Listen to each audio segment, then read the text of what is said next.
Okay, başladıq. Deməli, bu dərsimizdə biz keçəcəyik fayl eksplorer qovluğunu. Bir də baxaq onlayn tələbələr görürmü, ekranda görmür. Deməli, biz ekranı paylaşırıq.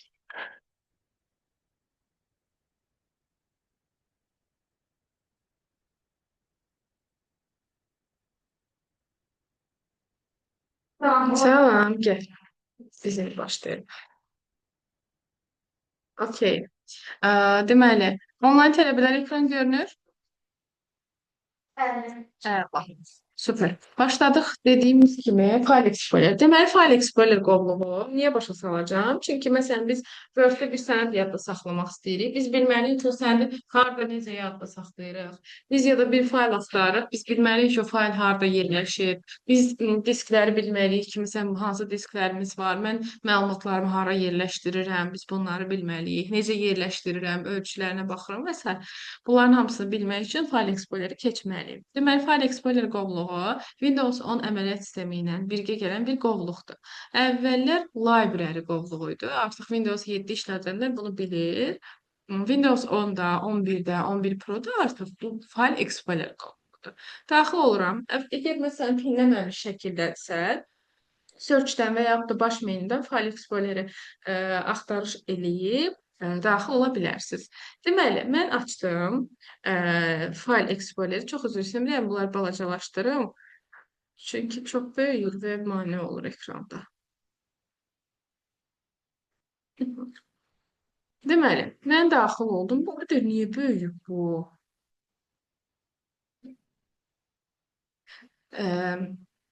Birinci gəlin pəncərədən danışaq. Deməli, bizdə pəncərələr 4 növdə olur. Siz görə bilərsiniz proqram pəncərəsi, siz görə bilərsiniz sorğu pəncərəsi, siz görə bilərsiniz qovluq pəncərəsi və dialoq pəncərəsi. Artıq dialoq pəncərəsini tanıyırıq. Hardan tanıyırıq? Bəli. Mən nəyisə siləndə məndən soruşur ki, silmək istəyirsən yoxsa yox. Və orada pəncərə quruluşunda bəzi düymələr, məsələn, sorğu pəncərəsində, ə, qovluq və proqram pəncərəsində olduğu kimi idarəetmə düymələri yoxdur. Bir də close düyməsi var. Gəlin baxaq. Məsələn, mən bunu silmək istəyirəm. Seçdim, delete vurdum. Baxın, burada idarəetmə düymələrindən sadəcə close var. Və yes no düymələri var. Mən nə bunu böyüdə bilirəm, nə kiçildə bilirəm. Sadəcə bağlaya bilərəm pəncərəni. Amma məsələn bu qovluq pəncərəsidir də görürsüz. File Explorer qovluqda axı. Burada artıq mən pəncərəni böyüdüb kiçildə biləcəm. Məsələn, buradan kliklədim. Gördüyünüz kimi indi maksimum bu qədər oldu. Gəlin biz buradan ölçünü dəyişdirək. Məsələn, baxın, böyütdüm, kiçiltdim. Həmçinin fikir verirsinizsə, üzərini klikləmədən sadəcə üzərində dayanırsınız. Pəncərəni 2-də 1 hissəyə, məsələn, bir tərəfi böyük, bir tərəfi balaca hissəyə, 3-də 1 hissəyə, 4-də 1 hissəyə yerləşdirə bilərsiniz. Məsələn, hal-hazırda bizdə açıqdır Google Chrome, File Explorer və Zoom. Hardan bildim? Fayl həmin bu ikonların altında işıqlar, işıq indikatoru yanır. Mən oradan bilirəm ki, bunlar aktivdir. Və mən gəlib bunu kliklədiyim zaman fikir versiniz, məsələn, deyirəm pəncərələri mən belə görmək istəyirəm. Düz iki yerə böldüm. Bir də bunu düzəldək. Deyəsən, bu da balacalaşmış. Tamam, balacalaşma. İyi bir yox, canı sağ olsun. Aha, bu şəkildə görə bilərəm. Artıq yəni paralel olaraq böyütmə xəfiyyəti işləyəcəm. O vaxt telefonlarda var idi bu. Pəncərəni iki yerə bölürdü. İndi bilmirəm var yoxsa yox. Okay. Sonra deməli bizdə nə var? Minimize düyməsi var. Minimize düyməsi tapşırıqlar zolağına yığmaq üçündür. Necə ki Win-də demişdim sizə. Gördünüz? Win-də. Neyinir Win-də? Açıq olan pəncərələri gizlədir. Yəni tapşırıqlar zolağına yerləşdirir. Və mən Win-də klikləyən kimi açır, Win-də klikləyən kimi bağlayır. Yəni RAM-da aktiv qalır ha. Düşünməyin ki, RAM-dan silir. Silmir. Sadəcə ekranda göstərir. Bu minimize düyməsinin klaviatura düyməsidir. Sonra bu hissədə bizdə hal-hazırda hansı qovluğun içərisindəyimsə, o hissəni göstərir. Bunları da bilirsiniz, hardan bilirsiniz? Kontrol paneldən bilirsiniz. Hansı ki, geri qaytarmaq, irəli aparmaq və s. Həmçinin biz bunu Ctrl Z, Ctrl Y belə də istifadə edə bilərik. Dediyim kimi, bu da göstərir bizə hansı qovluğun içərisindəyəmsə. Hal-hazırda Home-dayam. Mən Desktop-a klikləyirəm. Göstərəcək Desktop. Və mən desktopun içərisində düzəlmiş fayllar adlı qovluğun içərisinə daxil oldum. Fikir verdiniz. Nə oldu? Deyək ki, düzəlmiş fayllar adlı qovluğun içərisindəsən və bundan əvvəl bu düzəlmiş fayllar adlı qovluq həmçinin desktop qovluğunun içərisindədir. Və mən mikroprosesorlar qovluğunun içərisinə daxil olanda görürəm ki, artıq mikroprosesorlar da nəyin içərisindəymiş? Bəli, tamamilə doğrudur. Və fikir verirsiniz ki, search mikroprosesorlar yazılıbdır. Niyə? Yəni, siz sadəcə bu qovluğun içərisində axtarış edə bilirsiniz hal-hazırda. Məsələn, mən atıram deyirəm ki, informatika qovluğunu axtarıram. Çıxartmayacaq. Sadəcə orada nə varsa onu çıxarda bilər. Başa düşdünüz? Məsələn, keçirəm o biri qovluğun içərisinə. Burada məsələn, mikroprosesor deyəndə fikir verirsiniz, sadəcə bunun içərisindəkiləri çıxar. Bu belə. Bundan sonra deməli bizdə search-ü bilirsiniz, new-nu bilirsiniz məsələn. New nə idi new? Nə üçün istifadə edilir? Bəli. Yeni qovluq, yeni fayl, yeni shortcut və s. Sonra buradakılar artıq belə deyim də məsələn, kəsmək, kopyalamaq, adını dəyişmək sadəcə buton şəklindədir və rahatlıqla istifadə edə bilirsiniz. Məsələn, üzərinə gəldim cut, üzərinə gəldim copy, paste, rename, share və recycle bilən delete var burada. Yəni, rahatlıqla kontekst menünü açmadan obyekti seçib buradan kəsə, kopyalaya, adını dəyişdirə, yapışdıra, göndərə və silə bilərsiniz. Artıq biz bunların lazım klaviatura düymələrini də bilirik. Sonra deməli bizdə var short by, view və bir də əlavə parametrlər. Onları deməmişdən əvvəl gəlin bu hissədən danışaq. Bu hissə navigation pane adlanır. Bu hissə hərəkət zolağı. Yəni hərəkət zolağında məsələn nələr var? Hansı qovluqlarım varsa, yəni məsələn axtardığım fayl desktopdadır, axtardığım fayl downloaddadır və s. belə axtara bilərsiniz ya da istədiyiniz bir qovluğu həmçinin siz gətirib bura pinləyə bilərsiniz ki, daha tez görüm və mənim fayllarım adətən məsələn düzəlmiş faylların içərisindədirsə, yəni bir də desktopa keçməyim də gəlsin elə burada görünsün. Necə pinləyirəm? Sağ düyməni klikləyirəm. Burada yazılacaq pin to quick access. Pinlədikdən sonra artıq bura düşür və mən rahatlıqla həmin qovluğun içərisindəki faylları aça bilirəm. Sonra aşağı hissədə bizdə disklər görünür və network var, OneDrive var. Disklər də ki, məsələn, hal-hazırda C diski olduğumu göstərir. Amma mən flash kart qoşsam, görmürsənsə ki, qabaqda oxumadan. Sonra siz PC yazdı. Hə, təkcə onu göstərir, network-ı göstərmir. Hə, tamam ki. Dediyim kimi, görmədiyin zaman gəlib qabaqda otura bilərsən. Hə, məsələn, flash kart qoşdunuz, disk qoşdunuz, nə bilim də, yəni nə qoşsaq, adı gəlib bura düşəcək. Bu belə. Sonra aşağı hissədə var vəziyyət sətri. Vəziyyət sətri bizə nəyi göstərir? Hal-hazırda qovluğun içərisində nə qədər obyektin olduğunu. Deyək ki, hal-hazırda sənin qovluğun içərisində 27 obyekt var və birini seçmisən. Məsələn, gəldim, burada bir neçəsini seçdim. Sorry. Bir neçəsini seçdim. Görürsünüz, deyək ki, 27 obyektim var və 11 fayl seçmirsən. Onların həcmi ümumi 46.5 megabaytdır. Yəni, bu şəkildə vəziyyət sətrinin öyrənə bilirsiniz. İndi keçək nələrə? Keçdik burada sort hissəsinə. Sortda nələr var? Yadınızdadırsa biz kontekst menüdə keçmişdik əslində sort bayı. Orada deməli düzülüş 4 növdə idi. Adına görə, ölçüsünə görə, tipinə və bəli son dəyişiklik tarixinə görə. Burada daha çoxdur. Məsələn, burada var məsələn adına görə, son dəyişiklik tarixinə görə, taypına və daha çox seçimlər var. Ölçüsünə görə, yaranma tarixinə görə, düzəlişinə, başlığına, teqlərinə görə və s. kimi burada düzə bilərsiniz. Əlavə olaraq burada ascending və descending əmrləri var. Ascending o deməkdir ki, A-dan Z-yə düz. Descending o deməkdir ki, Z-dən A-ya düz. Tərsdə düzəcək, yəni descending eləyəndə. Mən adətən bunlardan istifadə edirəm. Hətta data modified seçib descending eləyəndə nə olur? Məsələn, mən rekord eləyirəm də. Rekord eləyəndə bu gedib düşür Zoom qovluğuna. Və ən son tarixdə olan descending elədiyim üçün lap başa düşür. Və mən axtardığımı daha rahat tapa bilirəm və daha rahat yükləyirəm. Yəni bunu da istifadə edə bilərsiniz. Sonra var Group by. Yəni nəyəsə görə bunları qruplaşdıra bilərsiniz. Arzu yapma. Deyirsiniz ki, məsələn, taypına görə qruplaşdır. Taypına görə qruplaşdıranda baxın. Qovluqları bir, com fayllarını bir, shortcutları bir, PDF-ləri bir, Excel-ləri, PowerPoint-ləri, yəni ayrıca qruplaşdırıbdır öz kateqoriyalarına görə. Yəni bu şəkildə də daha rahat axtara bilərsiniz və məsələn bunu klikləyib yığcam halda salmaq olar. Baxın, gördünüz? Yəni bu formada yığcam halda saxlaya bilərsiniz. Heç fayllarınız da bu şəkildə görünməyəcək. Sadəcə qovluqlara daxil olanda belə görəcəksiniz və belə daha səliqəli görünür deyə düşünürəm. Sortda məsələn qrup by ləğv eləmək üçün gəlirsiniz. Gəldiniz bura, qrup by və none əmrini klikləyirsiniz, qruplaşmanız ləğv olunacaq. Var view. Deməli, view-da nələr var? Əlbəttə ki, view nə oldu? Görünüş oldu. Nəyin görünüşü? Bu qovluqda yerləşən obyektlərin görünüşü. Necə olsun? Deməli, biz, yenə deyirəm, kontekst menuda keçmişdik. Large, medium, small. Yəni, böyük, orta, balaca olurdu. Amma burada həmçinin XL də var, yəni ekstralar, biraz daha böyük ölçülər var. Bu formada göstərə bilir. Sonra list forması var. List bilirsiniz də yuxarıdan aşağı olur və yəni şaquli istiqamətdə olur. Həmin o yuxarıdan aşağı ekran qurtardıqdan sonra keçir ikinci listə. Yəni sağ tərəfdə yerləşir.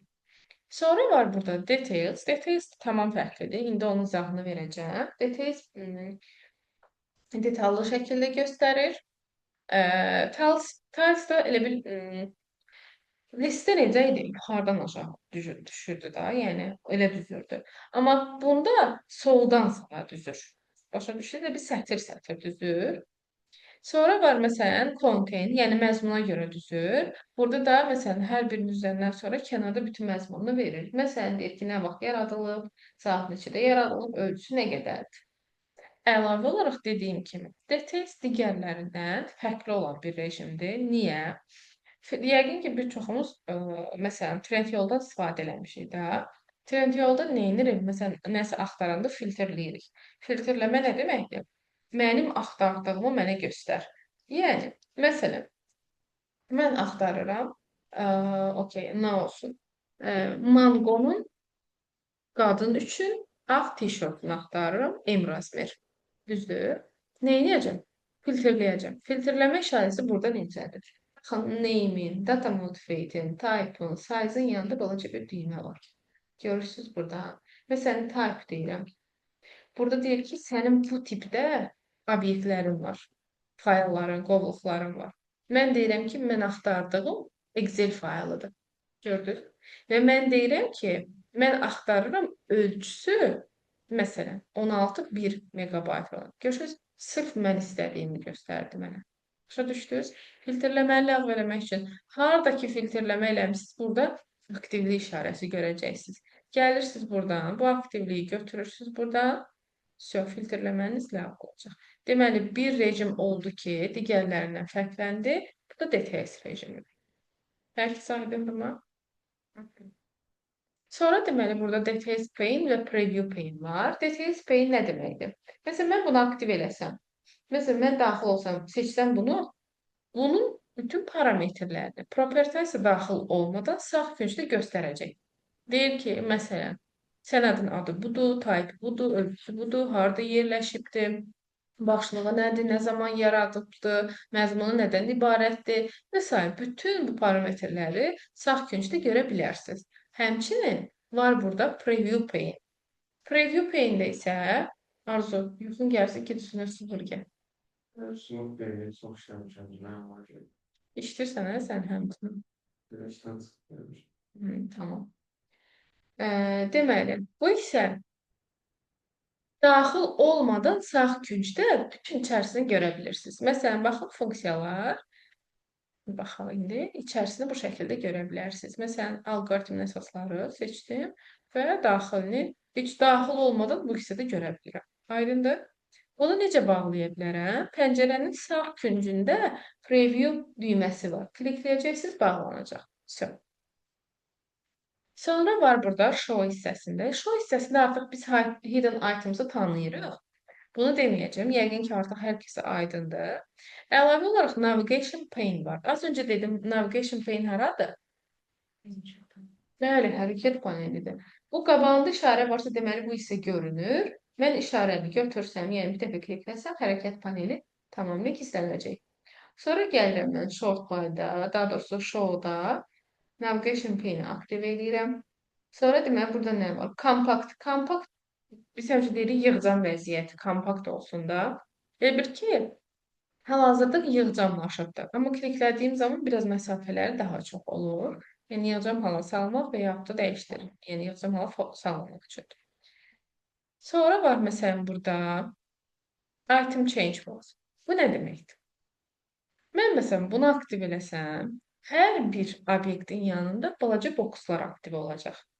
Və mən o şəkildə bir neçə obyekti seçə bilərəm. Normalda, məsələn, mən deyirəm ki, həm mən bu faylı, həm bu faylı, həm də bu faylı seçmək istəyirəm. Seçmən. Ən axırıncı hansı seçmişdimsə, təkcə o aktiv qalıb. Qalanlarını ləğv edildi. Keçən dərs keçmişdim. Hansı? Bəli. Kontrol düyməsini sıxıb saxlayaraq biz bu şəkildə obyektləri, müxtəlif yerdə yerləşən obyektləri seçə bilirik. Bu şəkildə seçildi. Amma mən bunu həmçinin view, show-da change box vasitəsilə də eləyə bilərəm. Baxın, yanında belə boxlar var. Seçdim, deyirəm ki, bunu da istəyirəm. Deyirəm, bunu da istəyirəm. Görürsünüz, üçünü də eyni vaxtda seçə bilirəm.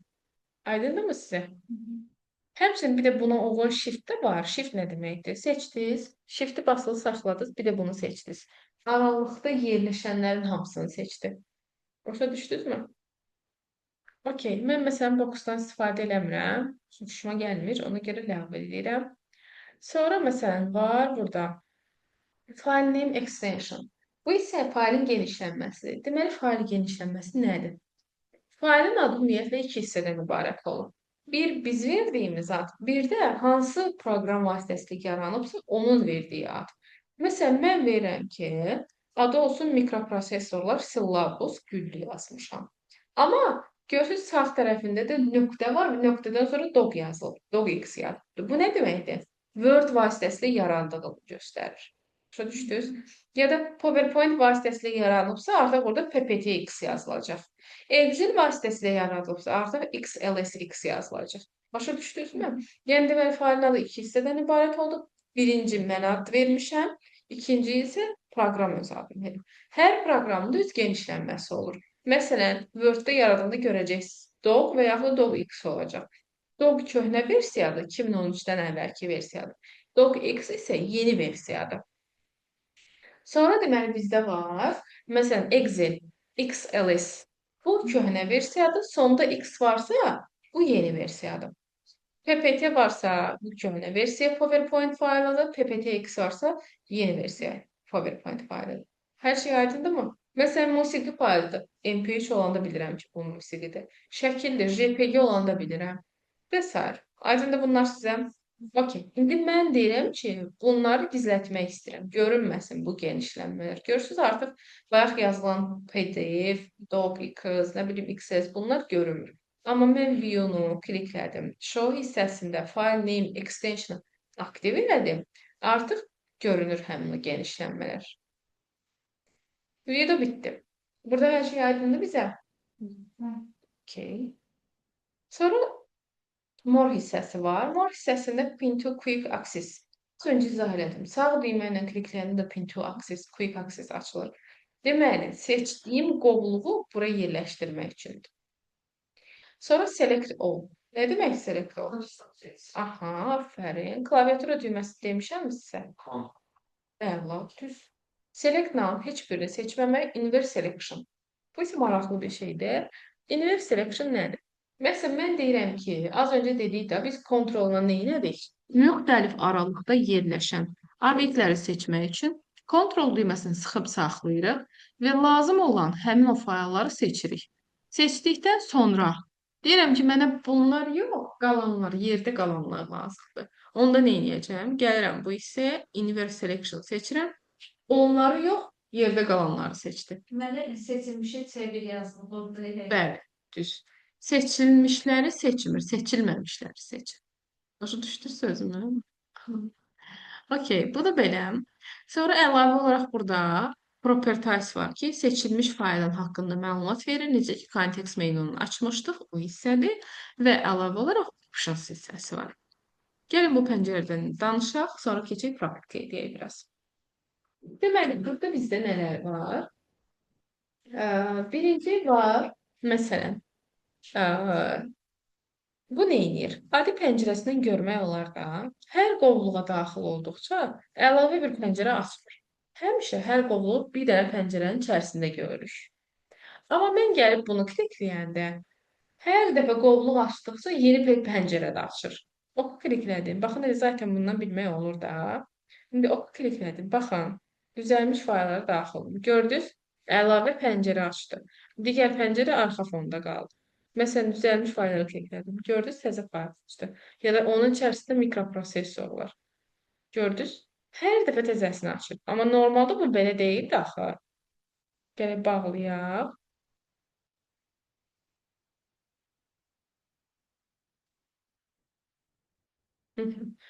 Sonra gəldim yenə optionsa, bunu ləğv edirəm, birincisini seçirəm. Var single click, var double click.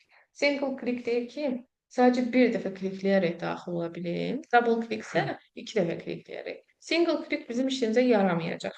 Çünki niyə? Mən obyekti təkcə daxil olmuram ki, həmçinin seçmək də lazım olur. Bir dəfə klikləyən kimi açacaq obyekti. Ona görə bu bizə lazım deyil. Ona görə də həmişə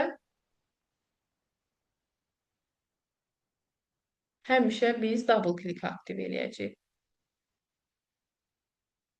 Və burada nələr var? Deyir ki, son dəfə nəyə daxil olmuşamsa, onu göstər home hissəsində. Məsələn, mən bunları aktiv elədim. Vurdum. Mən baxıram ki, normalda home'da mən görmürəm ki, nəyə daxil olmuşam. Amma mən gəlirəm, onu aktiv eləmişdim də, düzdür. İndi buna daxil oldum. İndi bunu bağladım. Gəlirəm home hissəsinə. Okey. De yoxlayaq.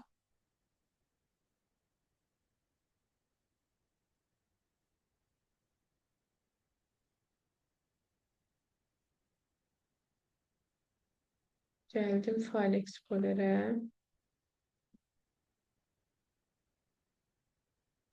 Baxın, ən son daxil olduğum sənədi mənə göstərir. Deyir, bu sənədə daxil olmusan filan tarixdə. Hardaydı bu sənəd? Desktopdaydı. Başa düşdünüzmü? Çətinliğiniz var. Qarışıqdır. Amma indi praktika eləyəcəyik. Hər birimiz dənə-dənə praktika eləyəcəyik. Onda artıq başa düşəcəksiniz. Okey, mən rekordu dayandırıram. Var videosu var.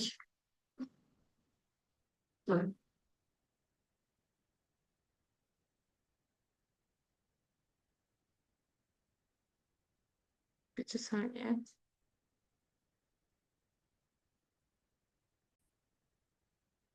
Kompüterə əgər parola qoymaq istəyiriksə, deməli hara daxil olmalıyam? Ayarlar, bəli, kontrol panelə. Daxil oluram kontrol panelə.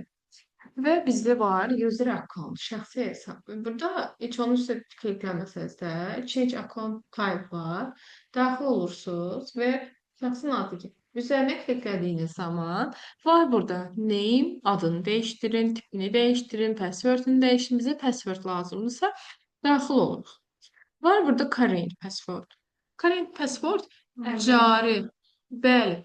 Hal-hazırda əgər bizdə parol varsa, onda bu şəkildə çıxacaq.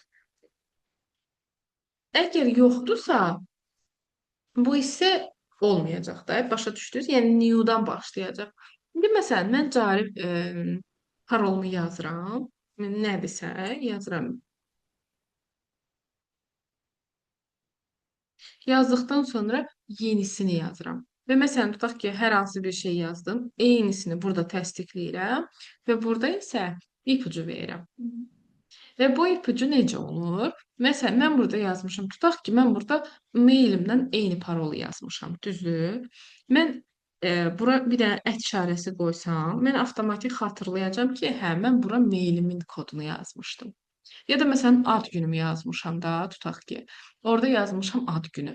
Artıq məsələn ad günü sözünü görən kimi biləcəm ki, artıq mən öz ad günümün gününü yazmışam da, yəni başa düşdünüz?